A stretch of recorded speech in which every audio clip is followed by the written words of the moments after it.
Assalamualaikum warahmatullahi wabarakatuh. Saya Indi Fitria dari semester 5 Prodi Ekonomi Syariah dari kampus Institut Agama Islam Uluwiyah Mojokerto akan mempresentasikan materi tentang tata kelola perusahaan. Tata kelola perusahaan mengarah pada kumpulan cara kerja dan proses yang membantu memastikan bahwa perusahaan diarahkan dan dikelola untuk menciptakan nilai bagi pemiliknya, sementara secara bersamaan memenuhi tanggung jawab kepada stakeholder lainnya, misalnya karyawan, pemasok, dan masyarakat luas, hukum dan peraturan.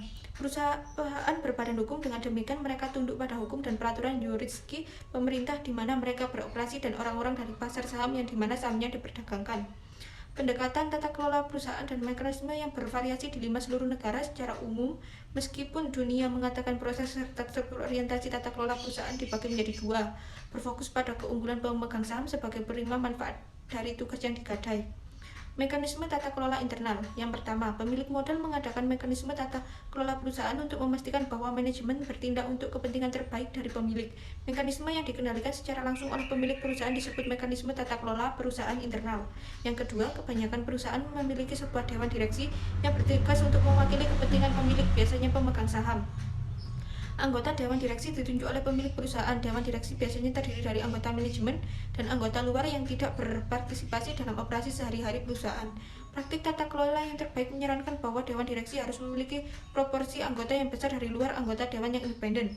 Slide selanjutnya, mekanisme tata kelola eksternal. Yang pertama, mekanisme tata kelola yang tidak dikendalikan secara langsung oleh pemilik. Saat ini perusahaan disebut mekanisme tata kelola eksternal. Mekanisme ini termasuk take over market dan sistem hukum.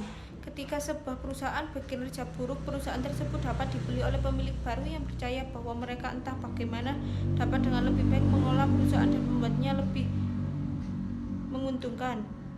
Yang ketiga, studi terbaru menunjukkan bahwa sistem hukum yang berbeda bertindak sebagai kendali eksternal penting di perusahaan.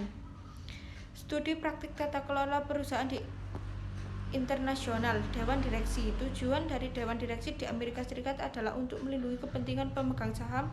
Tanggung jawab ini ditentukan oleh hukum. Kebanyakan negara Eropa tidak memiliki hukum yang menentukan peran Dewan Direksi. Oleh karena itu, Dewan di Eropa tidak selalu memiliki tujuan utama untuk melindungi pemegang saham. Di Jepang, perusahaan lebih cenderung untuk menunjuk direksi dari luar setelah periode dengan kinerja keuangan yang buruk. Di Rusia, sebagai perusahaan mayoritas dimiliki oleh orang dalam dan karyawan, dan dewan dikendalikan oleh orang dalam. Studi untuk perusahaan Amerika Serikat telah menunjukkan bahwa proporsi yang lebih tinggi dari direksi dari luar tidak berhubungan dengan kinerja perusahaan yang unggul, tapi dengan keputusan yang lebih baik tentang isu-isu tidak terkait dengan kinerja umum perusahaan dan kualitas pengambilan keputusan. Kinerja perusahaan yang buruk, perputaran CEO, dan perubahan dalam struktur kepemilikan sering dikaitkan dengan perubahan dalam keanggotaan dewan. Kompensasi eksekutif. Dari perspektif tata kelola, paket kompensasi eksekutif dianggap efektif jika menyelaraskan kepentingan eksekutif puncak dengan pemegang saham. Gaji yang terjamin menyediakan sedikit intensif untuk eksekutif untuk memaksimalkan nilai perusahaan untuk pemegang saham, karena eksekutif akan menerima gaji bagaimana kerja perusahaan. Di sisi lain, kompensasi berbasis kinerja seperti pemberian saham, stock grant, dan opsi saham, stock option, menyediakan intensif yang sangat kuat untuk memaksimalkan nilai perusahaan, karena semakin meningkat nilai perusahaan, demikian juga kompensasi eksekutif. Secara lebih rinci, prinsip-prinsip dasar tata kelola yang baik adalah sebagai berikut. Yang pertama, transparansi. Yang kedua, akuntabilitas. Yang ketiga, responsibilitas. Yang keempat, independensi. Yang lima, kesetaraan dan kewajaran.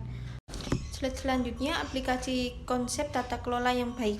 Yang pertama, meningkatkan kemampuan bersaing, mendapatkan sumber daya dari pemerintah maupun non-pemerintah. Yang kedua, mengurangi risiko perubahan yang terjadi tiba-tiba dan mendorong penanaman modal jangka panjang.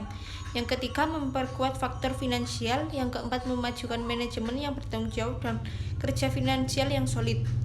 Tahap menyusun dokumen pola tata kelola. Langkah-langkah penyusun dokumen tata kelola meliputi 4 langkah utama, yaitu 1. Persiapan, menentukan siapa yang akan menyusun dokumen. Yang kedua, pelaksanaan penyusunan. Yang ketiga, pengesahan dan sosialisasi. Dan keempat, evaluasi. Sekian dari presentasi saya. Jika ada salah kata, saya mohon maaf yang sebesar-besarnya. Saya akhiri. Wassalamualaikum warahmatullahi wabarakatuh.